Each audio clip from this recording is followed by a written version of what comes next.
Guys, welcome back to my channel. My name is Destiny Hope, owner of Destiny Hope Candles, as well as many other businesses that I will be introducing later on in life. But for right now, we are primarily making candles. So let's get into this video.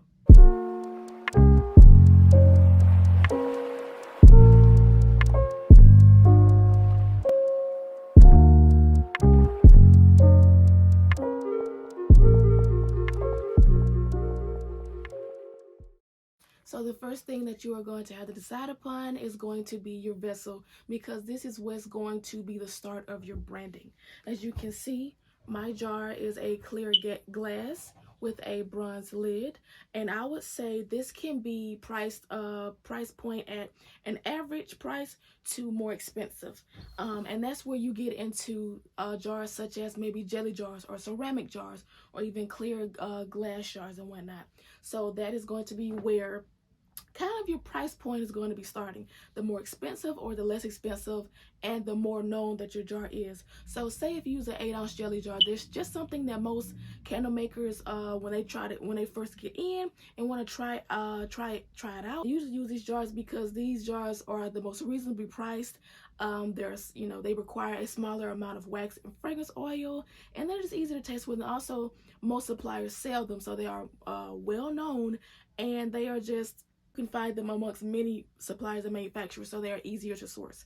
But that is something that you can start out with if you want to get into this craft. But if you know what type of jars that you like and you pick those, so something like that is going to be on the lower end, and something like this or just another type of lesser known but medium price jar is going to probably be around like your mediumly priced or reasonably priced candles. And then if you buy from manufacturers or suppliers like Mixie, in which who used to be Wood and Wick Co., they are more expensive. So they are meant to give certain niches luxurious and upscale candles that they can sell for 40 plus, $100 something, $80 something for a candle, even being this small, in which I have seen.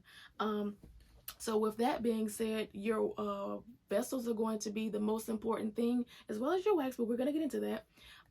Your vessels are going to be the most important thing that is going to be the start of your branding, depending on the supplier and how many people have access to your jar, first of all, so it's not as like easily sourced, and a lot of people can have those jars and sell those jars, so your customers will not see those jars a lot, so it will like lessen the effect of it, so it makes your jar and your candle more valuable to them. And so after choosing your vessel, then is going to come your wax, because this is also going to be something that is going to help you know where you're trying to price your candles at. And there are 3 existing types of waxes, so there is, or more, but there is soy, there is paraffin, there's parasoy, and then there's coconut apricot waxes. I'm not sure exactly where they lie, but they do exist.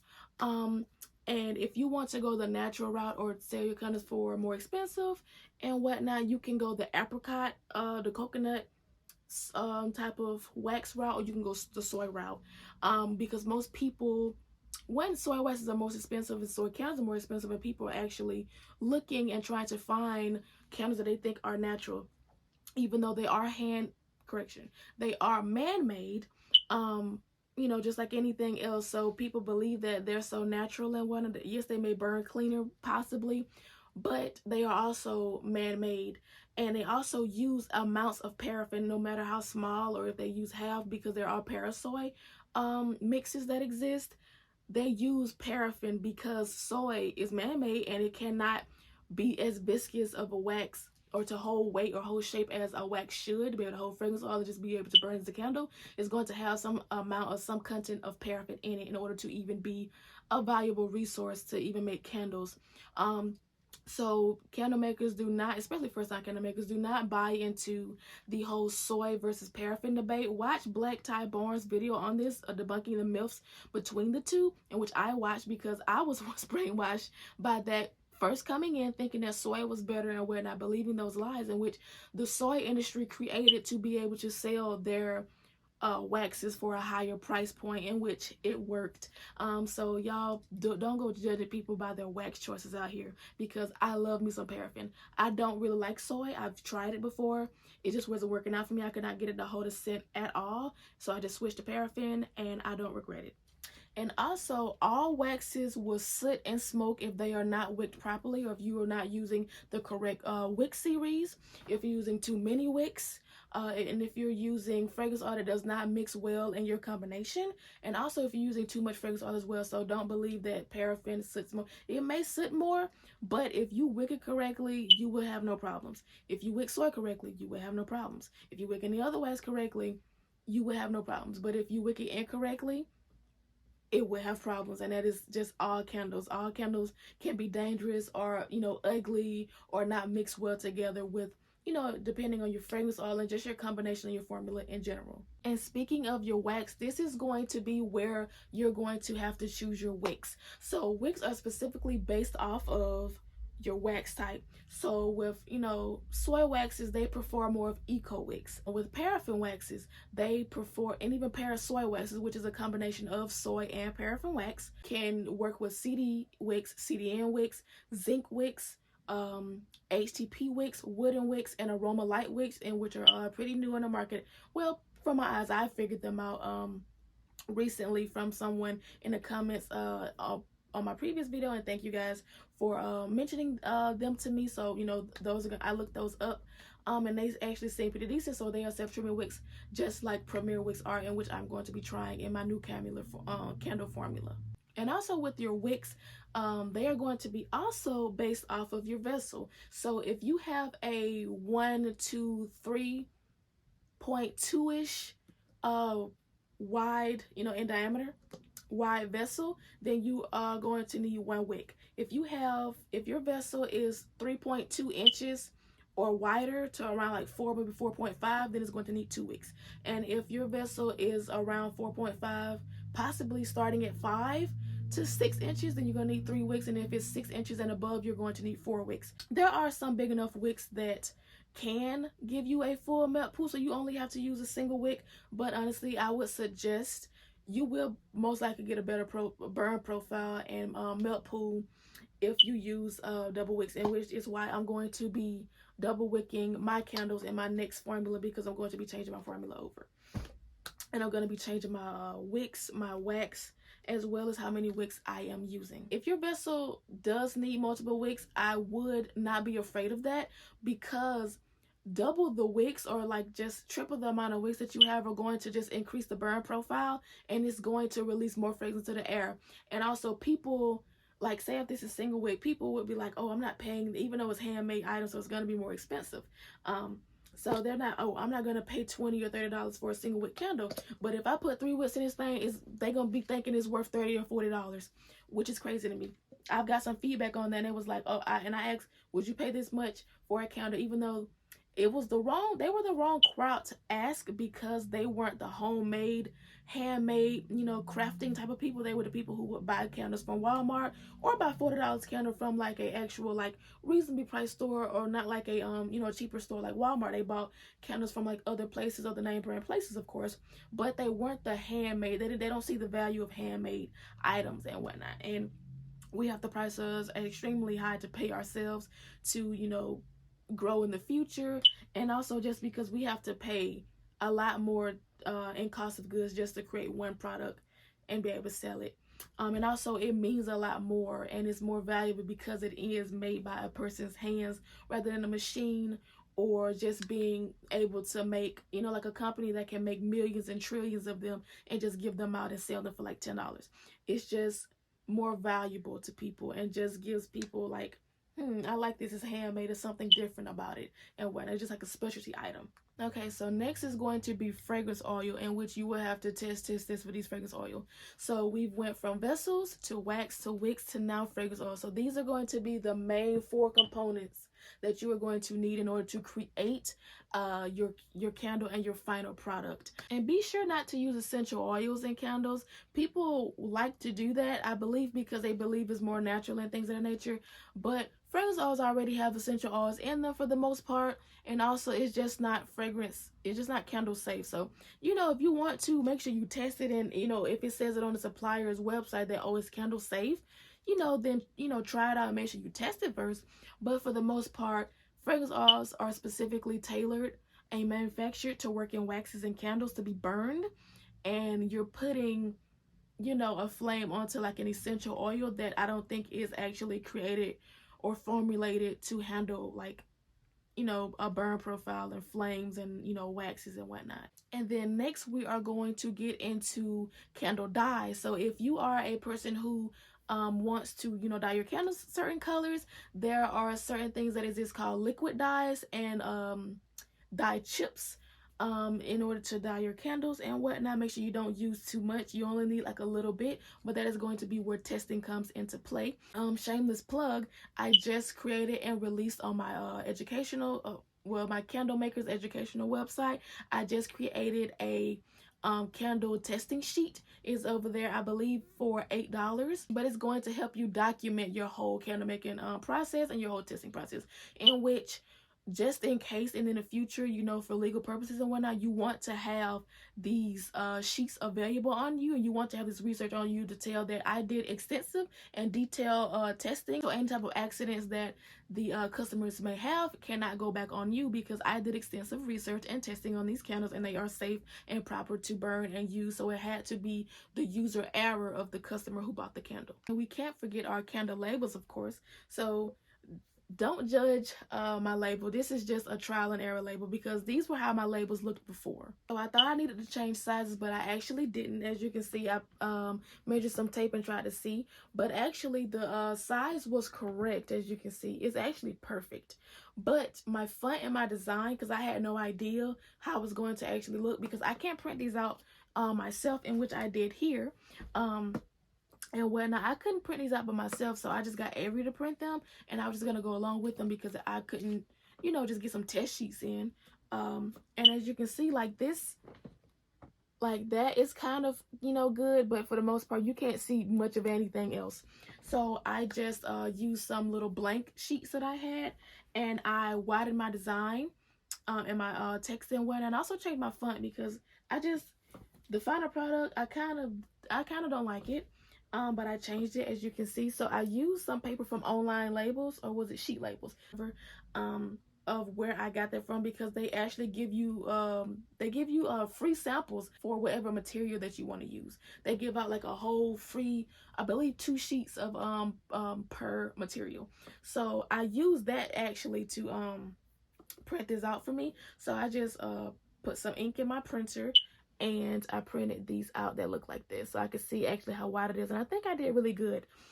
It could be too big, but honestly, I'd rather be too big than be too small like this. So honestly, I'm really happy with it, and at least you can see like my details and whatnot a lot better. And also, for the last label that you're going to need for your candle is going to be a warning label. That's just for legal purposes. You're going to have a little warning label on all you know, candles that you sell and whatnot, because these are safety hazards. And the last thing that you're going to need for your candle formulation is wick stickers, or some other type of little, like, I believe it's some type of red adhesive that I know Stanley Handcrafted uses. I forgot what it's called, but it's some type of red little paste that you can put at the bottom of your wick, and you don't need much of it, and you just sit it down in there, and it withholds up to, I believe, 300 to 400 degrees Fahrenheit, so it can handle a lot of heat. But once you place your wick in there and set it, you will have to let it sit and dry in the jar for like an hour or two, maybe 30 minutes,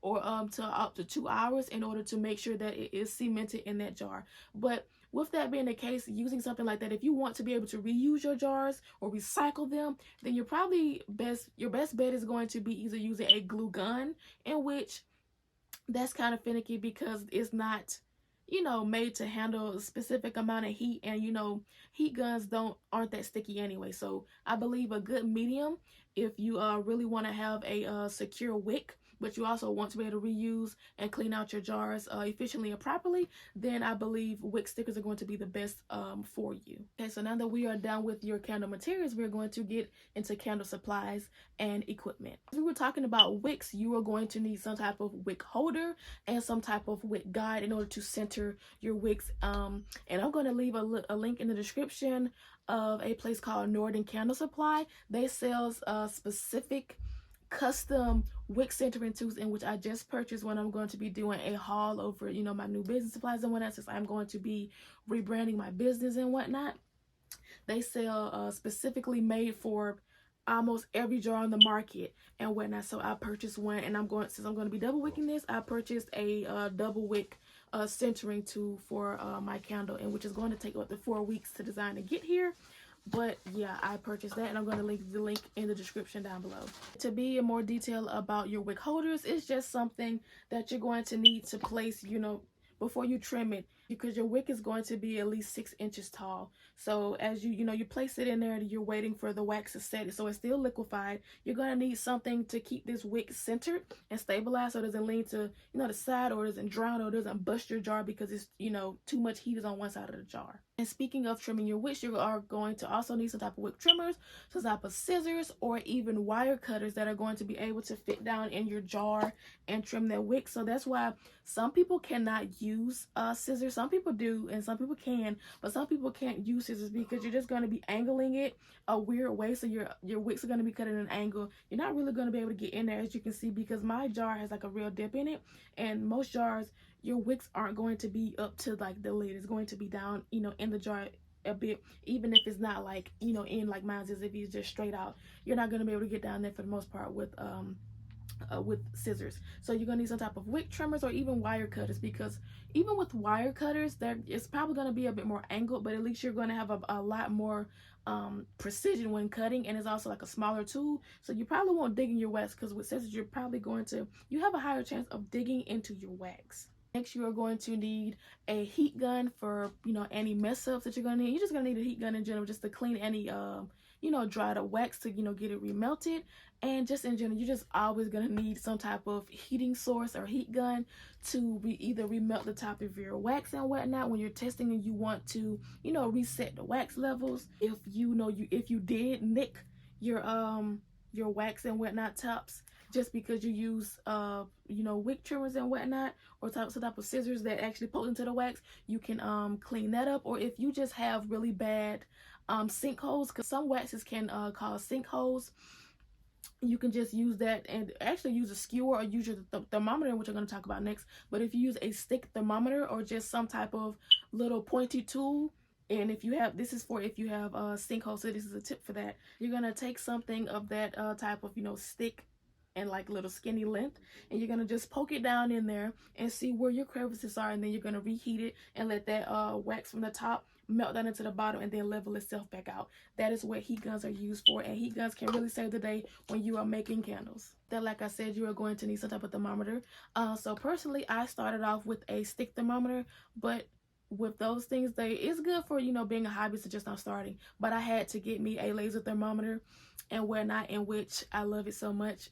It's so much more accurate, even though it really only reads the top of your wax. So you're going to have to stir your wax a bit and whatnot, and then take the temperature, because it's infrared, so it's not going to be able to read in the wax. It's going to be able to read the top of the wax. If you start with a stick thermometer, I'm sure you can find a good one, or even a candle thermometer will work nice. I believe those are more heavy duty than the one I had. So mine is just like, it just wasn't reading accurately. I had a Presto pot, so it kept just swaying and falling. And also it's going to read, with something like that, it's going to read the bottom of the pot, or the heat source is not going to actually read the wax. So it's going to read hotter, or just give you an inaccurate reading, because it's not actually reading your wax. And so basically you're going to need a thermometer just to take the temperature of your wax, to know when you're supposed to heat it up to, when you're supposed to add your fragrance oil, and when you're supposed to pour. Also going to need some type of silicone pad for your pouring pitcher. So this is a 1 pound pouring pitcher, and there are 4 pound pouring pitchers as well. You're just going to need some. This is basically going to hold your wax. So if you're going to be using the double boiler method, you're going to need something like this. And just in general, this is just for what you're going to need in all candle makeup. So this is basically where your candle wax is going to reside, whether you're just measuring out your candle wax, melting your candle wax, adding inside of your fragrance oil, and then pouring. This is what this is going to be used for, and this is just to protect any surface, you know, your surfaces from any heat damage. For your wax, especially if you have a soft wax, you're going to need some type of cutting mechanism. So I'm going to have some link. Everything actually is going to be linked down in the description. They are affiliate links, so I do make a small commission off of your purchases, but that's at no let me stop moving this around, but that is at no extra cost of you to you. And while now you're just going to be supporting me by using those links, you're going to get your product, and I'm just going to make a few cents or a percentage off of your purchase. So you're going to need something, especially if your wax is a bit softer like mine is, because I use paraffin and parasoys. you're going to need something to cut your wax. So I have this small little kitchen knife that I use for mine. In which I'm going to be investing in some dough cutters later on, because I've seen people use those and they look so cool, and they cut it like butter. So I'm gonna link those in the description down below, as I said. But yeah, so there's that. And also, if you had a wax like an IGI 4667, in which I have an ebook on that that I'm going to link down below as well, if you want any temperatures or just any extra info on that from a person who has used it before and has experience with it, I have that available. But with the wax like that, it came in a cube inside of a bag, and that is slab form. So with that, it wasn't really about cutting. I needed to scoop it, so I used like a metal spoon or like a little scooper and whatnot, because that wax was so soft, like petroleum jelly. It was like a scoopable. If you put your hand, you could scoop it if you wanted to. So with that type of wax, you're going to need, it's a bit more messy, so you're going to need gloves as well. You're going to need, of course, alcohol, and you're going to need napkins, and some type of scraper mechanism, or even like a little old card that you aren't using to scrape up any old wax, if you don't want to use your heat gun, and melt stuff around and then wipe it. You can just scrape it off and whatnot, but you still may need the alcohol.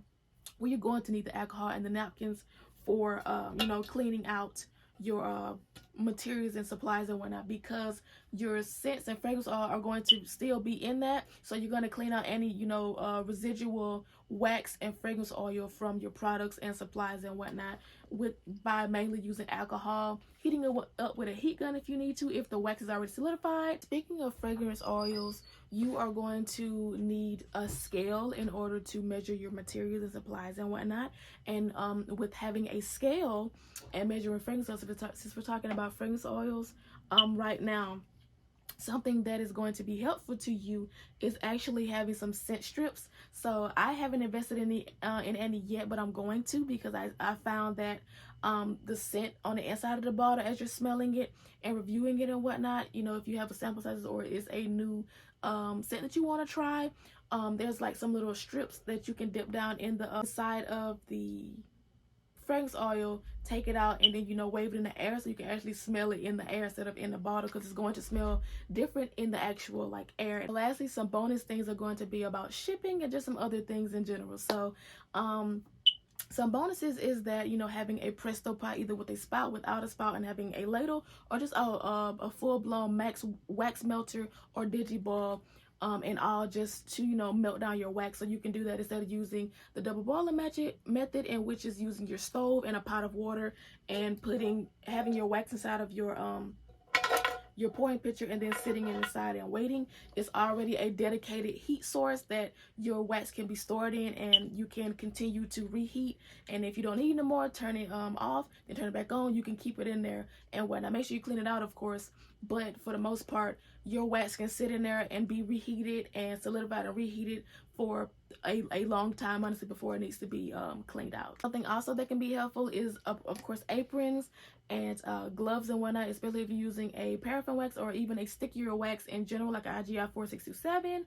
And something that is also going to be helpful is a face respirator, because you're going to be smelling so many, especially if you are a higher end candle maker, to where, not higher end, but if you're making a certain amount of candles and whatnot, and your house is going to be, and that room is just going to be filled with fumes and fragrance oil all over the place.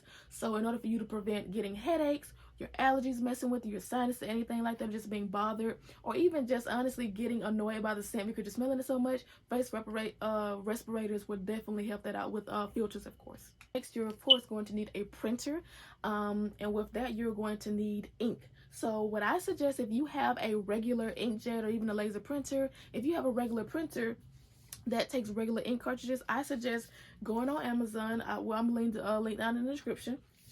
But I suggest getting a big bottle, in which is, I believe this is 500 milliliters.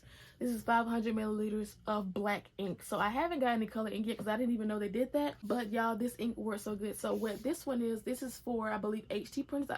HP printers. I have an HP printer, but there are some, of course, available for Canon printers. And then later on, once I upgrade my business, because that printer is so expensive, because the quality of it, and then you just need less ink to print in general, you can get about 2,000 or 10,000, something like that, pages by like just like, you know, one ink fill. So that is going to be a good printer. And that printer, I believe, is called a Super Tank or a Shark Tank, something like that, or a Super Jet or something like that. That is a printer that I want to invest in later on down the line. It's a pretty expensive printer, but I got some ink on my hands.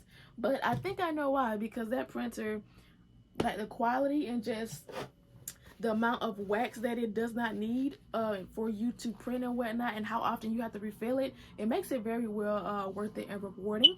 But they also have ink like this as well. Theirs come in 4 packs. Yeah, one pack of 4 bottles of 100 milliliters each. So that is going to be a total of 400 milliliters, and it's a bit more expensive than just this one bottle by itself. This bottle is a whole 500, and that pack is going to be 400. It is more expensive, but at the same time, you kind of have to look at the good of it. It's because it takes so little ink and so little work in order just to print like 1,000 pages. So you're gonna honestly use a lot less ink with that printer. With that, you're going to need printer paper, of course, and also shipping labels, because you know you don't want to be printing out. Well, if you have to, you know, then do that. No judging, of course. You know, we all start from somewhere. But if you can get some shipping labels, go ahead and do that. You're going to use these in your printer, or if you want to use a thermoprinter, like direct thermoprinter, and which doesn't take any ink, it just takes, you know, electricity and whatnot, like a Dymo or a Rollo printer and whatnot. Those are specifically for thermal labels and whatnot. You can print more than just, you know, shipping labels with it. All you need is the label type, and it just has to, you know, take it, of course. But for the most part, you can it's mostly used for shipping, so you can buy some shipping labels and, you know, print them there. Speaking of shipping, you're going to need, of course, your branding materials, so like some packing peanuts, some type of bubble wrap, or some type of honeycomb paper that's been really popular lately because it's more natural and it's paper, and which I'm going to be using later on in my business. I have a lot of bubble wrap right now, so I have to use it, you know, so we're not trying to waste it. When yeah, we want to be natural and clean and stuff like that, but we also want to recycle too, so we can't just, you know, throw it out and say, oh, I'm gonna do away with this. I'm gonna use it first so I can get some use out of it, and hopefully they, you know, recycle. And then the next thing about that after bubble wrap is going to be thermal wrap. So if you use a softer wax like I do, or you're going to be shipping in a summertime, and your candles are going to have a easier time of melting and whatnot, because my candles actually are really susceptible to, like, my candles are even susceptible to cold, honestly. I get more wet spots, you know, as you can see, like kind of there, because it was really cold in my room. So wax is really susceptible to temperature changes and climate changes, so you want to have some type of thermal wrap and whatnot, if, you know, for the cold or the heat and whatnot, because it keeps it all what is in this candle in general is going to be, you know, protected and shielded by this, which is why it's called thermal wrap bubble shield. Can't forget boxes, of course, you know, because you have to ship things out. We can't forget boxes, and we also can't forget business cards and thank you cards. Of course, that is very important to your branding. And that should be it. I believe I listed everything, and I hope I described them in great detail. I hope you guys are interested in any of those products and they helped you a lot. And I hope those links in the description are, you know, going to be helpful to you, and I hope you found what you're looking for with your business and whatnot. If I didn't mention something, please comment down below so others so I can learn something, and also for others can learn something as well if I missed anything. I hope you guys enjoyed this video, and I hope you guys, you know, watch any other videos on my channel and whatnot. I'm gonna link a few, you know, around the you know, the ending, of course. But like I was saying, I hope you guys enjoy my videos, and I thank you guys for watching. I want you guys to like, comment, and subscribe, of course. Dislike it, you know, if you feel the need, and also save this video as well if you're gonna need it in the future, because I know definitely I do that and whatnot, and I watch it multiple times, because you always find something new or learn something new that you probably, you know, misheard or didn't hear before and whatnot, or you probably need it at the moment, and now, you know, something's coming up and it's where, like, oh, I actually need this information, and it's like, oh, I didn't take heed of this before because I didn't need it, but now I do. So be sure to follow my social medias on TikTok and Instagram at Destiny Hope Candles, and be sure to subscribe here as well, and also comment down below just anything that you feel the need to. And just thank you guys for supporting, and thank you guys for supporting me in this journey and on my channel and on my social media platforms. Thank you guys so much for being there, and I hope you guys have an amazing day, an amazing weekend, an amazing life. I love you guys, and just thank you.